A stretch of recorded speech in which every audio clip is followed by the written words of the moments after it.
Hello అండి, welcome back to my channel Ramya Madhavarao. ఈరోజు మీ అందరి కోసం కాకరకాయ పులుసు ఎలా చేయాలో క్విక్ అండ్ ఈజీగా చెప్తానండి. ముందుగా ఎవరైనా నా ఛానల్ని ఫస్ట్ టైం చూస్తుంటే మాత్రం ప్లీజ్ సబ్స్క్రైబ్ చేసుకోండి ఛానల్ని. దీనికోసం అయితే ముందుగా మనం కాకరకాయలని శుభ్రంగా కడిగేసుకొని కాకరకాయ ముక్కలు కట్ చేసుకొని పక్కన పెట్టేసుకోవాలి. తర్వాత ఆనియన్ పచ్చిమిర్చి కట్ చేసుకోవాలి. కొంచెం చింతపండు కూడా కడిగేసుకొని గిన్నెలో నానేసుకోవాలి. తర్వాత ఒక బాండి పెట్టేసుకొని ఆయిల్ వేసుకొని ఆ నూనె కొంచెం వేడెక్కిన తర్వాత మనం పోపు గింజలు ముందుగా కట్ చేసి ఉంచుకున్న పచ్చిమిర్చి అండ్ ఆనియన్ వేసేసుకొని మంచిగా గోలనివ్వాలండి.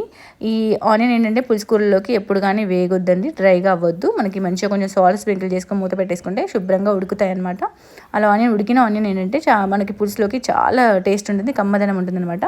చూస్తున్నారు కదా, ఇలా ఉడికించుకున్న తర్వాత దాంట్లోకి మనం పసుపు, అల్లం వెల్లుల్లి పేస్ట్, కొంచెం ధనియా పొడి వేసేసుకొని కొంచెం దాన్ని వేగించిన తర్వాత మనం ముందుగా కట్ చేసి ఉంచుకున్న ఈ కాకరకాయ ముక్కలు కూడా వేసుకొని మంచిగా కలబెట్టుకొని మూత పెట్టేసుకోవాలి.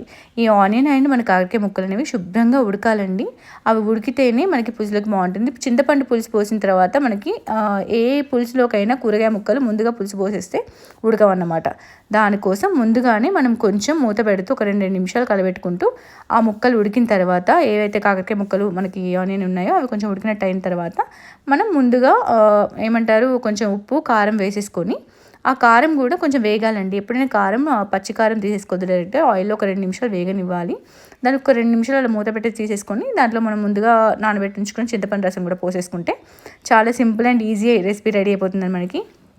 చూసినారు కదా, ఇలా చింతపండు రసం పోసుకున్న తర్వాత కొంచెం గుప్పెడు కల్యమాకు అంటే ఇంపార్టెంట్ అండి. మనకి పులుసు కూరల్లోకి ఇంపార్టెంట్ అంటే కల్యమాకు అండ్ జీలకర్ర పొడి. ఈ 2 ఉన్నాయంటే మాత్రం మనకి పులుసు కూరలు ఏవైనా సరే, అక్కడికి చేపల పులుసు కానీ బెండకాయ పులుసు కానీ ఎలాంటి పులుసు కూరలోకైనా ఈ 2 ఇంగ్రీడియంట్స్ ఉన్నాయంటే మనం పులుసు కూరలు రెడీ చేసేసుకోవచ్చు. చాలా సింపుల్ అండ్ ఈజీగా క్విక్గా అయిపోతాయి అనమాట. ముందుగా ఉడికిచ్చే ప్రాసెస్ తప్పితే అంతే, మిగిలినంత ఈజీ ప్రాసెస్. చూస్తున్నారు కదా, ఇలా మనం జీలకర్ర పొడి మనకి పులుసు ఎప్పుడైతే మసులుతుందో అప్పుడు వేసేసుకొని 2 నిమిషాలు మూత పెట్టేసుకుంటే ఆ పులుసు అనేది కొంచెం పలచగా ఉండే వాళ్ళకి పలచగా, కొంచెం చిక్కగా కావాల్సిన చిక్కగా.